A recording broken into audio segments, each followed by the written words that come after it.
राठौर रात में कहीं से ढेर सारा सोना लूटकर अपने जंगल वापस लौटता है। वो सोना रखकर अपनी गुफा में सोने के लिए चला जाता है, लेकिन आधी रात राठौर के सिपाहियों पर अचानक से कोई हमला कर देता है। वो राठौर के सिपाहियों को खत्म करके उनके घरों में आग लगाकर भाग जाता है। सुबह जब राठौर अपनी गुफा से बाहर आता है तो वहाँ का नजारा देखकर उसकी आंखें फटी की फटी रह जाती हैं। उसका जंगल आग की लपटों से झुलस रहा था। सिपाहियों की लाशें खून से लथपथ जमीन पर पड़ी थी और उसका लूटा हुआ सारा सोना भी वहाँ से गायब था। ये देख राठौर के पैरों के नीचे से जमीन खिसक गई। राठौर फौरन जंगल के जानवरों के पास गया। कल रात किसी ने मेरी सिपाहियों पर हमला किया और उन्हें मार डाला और मेरे जंगल में आग लगाकर वो मेरा सारा सोना लेकर भाग निकला। क्या तुम में से किसी ने कल रात मेरे जंगल में यहाँ किसी को आते जाते देखा? बताओ मुझे। जिसने भी ये किया है वो मेरे हाथों से नहीं बच पाएगा, और अगर तुम में से किसी ने मुझसे झूठ बोला तो मैं उसकी चमड़ी उतरवा दूंगा। नहीं नहीं महाराज, हम सब तो कल रात अपने अपने घरों में ही थे। हम में से किसी ने भी यहाँ किसी को आते जाते नहीं देखा। राठौर जानवरों से मिलकर अपने जलते हुए सिपाहियों के पास पहुंचा तो उसे वहां एक मिला। उस पत्र में लिखा था, अगर अपने जंगल पर हुए हमलावर का नाम जानना चाहते हो और अगर तुम्हें अपना सोना वापस चाहिए तो कल रामगढ़ जंगल में पहुंच जाना, तुम्हें सब पता लग जाएगा। आखिर राठौर के जंगल पर हमला करके उसके सिपाहियों को मौत के घाट उतारने वाला वो हमलावर कौन था और उसकी राठौर के साथ कैसी दुश्मनी थी, आइए जानते हैं। दरअसल ये बात कुछ सालों पहले की है। रामगढ़ जंगल में राजा महावीर अपनी बल बुद्धि से जानवरों के दिलों में राज किया करते थे। राजा महावीर ने अपनी बल बुद्धि और होशियारी के दम पर आसपास के कई जंगलों को फतह कर लिया था। राजा महावीर की पत्नी रूमा शेरनी उन दिनों गर्भवती थी और जल्द ही वो एक बच्चे को जन्म देने वाली थी। राजा महावीर अपनी औलाद के आने का बेसब्री से इंतजार कर रहे थे, क्योंकि राजा महावीर चाहते थे कि उनकी औलाद जल्द धरती पर आकर अपने पिता की तरह इस जंगल को संभाले, ताकि उनके कंधों का बोझ कुछ हल्का हो सके। लेकिन एक दिन राजा महावीर का सबसे अच्छा मित्र राठौर बाघ उनसे मिलने आया। महावीर भाई, मुझे तुमसे एक बहुत जरूरी बात करनी है।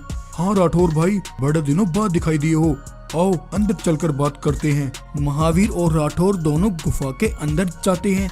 बताओ राठौर भाई, तुम्हें मुझसे क्या बात करनी है? महावीर, हमने एक साथ कई लड़ाइयाँ लड़ी हैं और बड़े से बड़े जंगलों को फतह किया है। अब सिर्फ हमसे एक ही जंगल ऐसा बचा है जिसे हम अब तक फतह नहीं कर पाए हैं, और वो जंगल आसपास के सबसे बड़े राजा शेर खान का है। मेरा उस जंगल को फतह करने का बहुत बड़ा सपना है, इसलिए मैंने वहाँ के राजा शेर खान को खत्म करने का एक प्लान बनाया है। कल तक मेरे जासूस सिपाही शहर से गोला बारूद लेकर यहाँ पहुँच जाएंगे। हम मिलकर उन गोला बारूद हथियारों से रात में शेर खान के जंगल पर हमला करके उसके जंगल को फतह कर सकते हैं। हम ये काम भेस बदल कर करेंगे, किसी को हम पर शक भी नहीं होगा। क्या कहते हो भाई, कैसा लगा मेरा प्लान? नहीं राठौर भाई, मैं ऐसे नहीं कर सकता। मैंने हमेशा हक और सच की लड़ाई हमेशा सामने से लड़ी है। पीठ पीछे वार करना कायरों का काम होता है, और वैसे भी राजा शेर खान से हमारी कोई दुश्मनी नहीं है। वो हमारे राजा हैं, मैं उनका बहुत मान सम्मान करता हूँ। मैं उनके साथ ये गद्दारी नहीं कर सकता, इसलिए तुम उस जंगल को फतह करने का अपना ख्वाब बदल दो और फिर कभी इसके बारे में सोचना भी मत। महावीर की बात सुनकर राठौर वहाँ से वापस लौट आता है और रास्ते में अपने सिपाहियों से मिलता है। महाराज, आपके कहे मुताबिक हम सारा गोला बारूद और हथियार ले आए हैं। हा हा हा हा हा हा हा। उस महावीर ने मेरा साथ नहीं दिया तो क्या हुआ, लेकिन मैं उस शेर खान के जंगल को फतह करने का अपना सपना जरूर पूरा करूंगा। ऐसा कहकर राठौर उस गोला बारूद को खुफिया रास्ते से उसे अपने जंगल ले जाता है, लेकिन राठौर की खतरनाक बारूद से भरे ट्रकों को जाते हुए एक गाय देख लेती है और रात में राठौर के जंगल जाकर उसके सारे सिपाहियों को मौत के शेर खान ये पता लगते ही अपने सिपाहियों के साथ तेजी से राठौर के खुफिया ठिकाने पर पहुंचता है। राठौर, मुझे यहाँ की तलाशी लेनी है। मुझे अभी अभी खबर मिली है कि तुमने खुफिया तरीके से यहाँ बारूद और हथियार मंगाए हैं। नहीं नहीं महाराज, ये आप क्या कह रहे हैं? मैं भला ऐसा क्यों करूँगा? सिपाहियों, जल्दी से यहाँ की तलाशी लो। शेर खान के सिपाहियों ने राठौर के खुफिया ठिकाने को छान मारा, लेकिन वहाँ उन्हें एक भी सुराग नहीं मिला। महाराज, हमने ये जगह अच्छे से तलाश की है, लेकिन हमें यहाँ कुछ नहीं मिला। ऐसा कैसे हो सकता है? वो बारूद यहाँ नहीं तो फिर कहाँ जा सकता है? महाराज, ये काम जरूर महावीर का है। वो अपने घमंड और ताकत के नशे में आपके जंगल को हथियाना चाहता है। हो ना हो वो बारूद और हथियार उसी के पास होंगे। उधर आज महावीर अपनी गुफा के बाहर बहुत खुश था, क्योंकि उसकी पत्नी को प्रसव पीड़ा शुरू हो गई थी और थोड़ी ही देर में रूमा शेरनी ने एक नन्हे बेटे को जन्म दिया। लेकिन तभी राठौर शेर खान के साथ महावीर की गुफा पर पहुंचा और उन्होंने देखा कि वो सारा गोला बारूद और हथियार सब वहां रखा है। ये देख शेर खान को बहुत गुस्सा आया।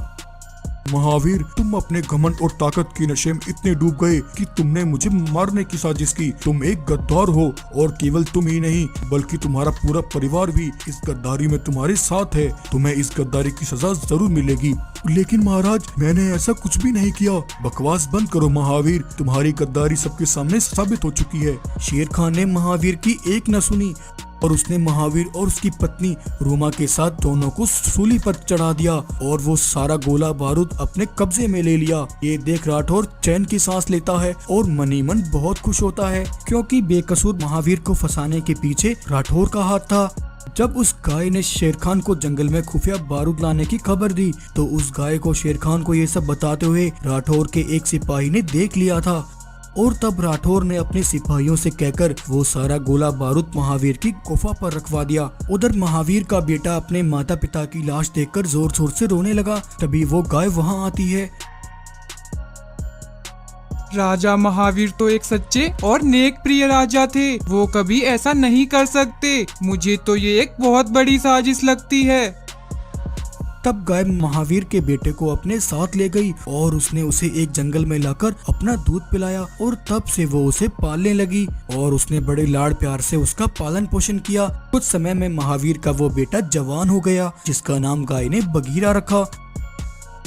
लेकिन एक दिन उस गाय ने देखा एक खुफिया पहाड़ी पर राठौर अपने सिपाहियों से बातें कर रहा था। सिपाहियों, जल्दी से जाकर शहर से और बारूद और हथियार लेकर आओ। पहले जो बारूद और हथियार तुम लेकर आए थे वो सारा माल शेर खान ने अपने कब्जे में ले लिया। अब उसकी ताकत और बढ़ गई है। अब हमें उसे खत्म करने के लिए और ज्यादा गोला बारूद की जरूरत है।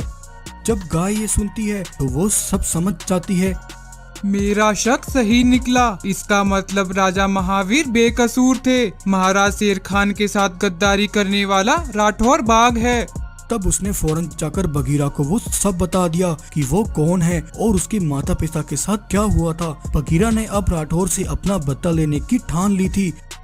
उसने सबसे पहले शेर खान के पास जाकर उसे सब बता दिया और रात में राठौर के जंगल जाकर उसके सारे सिपाहियों को मौत के घाट उतारकर उसके जंगल में आग लगा दी और उसे वो पत्र भेजा। राठौर पत्र पढ़कर अपना सोना वापस लेने रामगढ़ जंगल पहुंचा, जहां बगीरा ने राठौर के सिपाहियों को बारूद हथियारों के साथ कैद किया हुआ था। जब शेर खान ने ये सब देखा तो सब उसके सामने एकदम शीशे की तरह साफ हो गया। बगीरा, ये गद्दार तुम्हारे माता पिता का असल हत्यारा है। इसे इसकी सजा तुम ही दो। ये सुनकर बगीरा गुस्से से राठौर पर जोरदार हमला करता है और राठौर पर एक के बाद एक वार करके उसे वहीं फाड़ देता है। बगीरा बेटे, मुझे माफ कर दो। मैंने राठौर की बातों में आकर तुम्हारे माता पिता के साथ नाइंसाफी की और वो बेचारे बेमौत ही मारे गए। मैं तुम्हारे माता पिता को वापस तो नहीं ला सकता, लेकिन तुम्हें अपने साथ अपना बेटा बनाकर अपनी गलती को सुधार सकता हूँ। और इस तरह बगीरा के माता पिता की सच्चाई सबके सामने आई और फिर उस दिन से बगीरा शेर खान के साथ ही रहने लगा। तो ये कहानी आपको कैसी लगी? अगर कहानी पसंद आई हो तो वीडियो को लाइक करें और चैनल को सब्सक्राइब करना ना भूलें।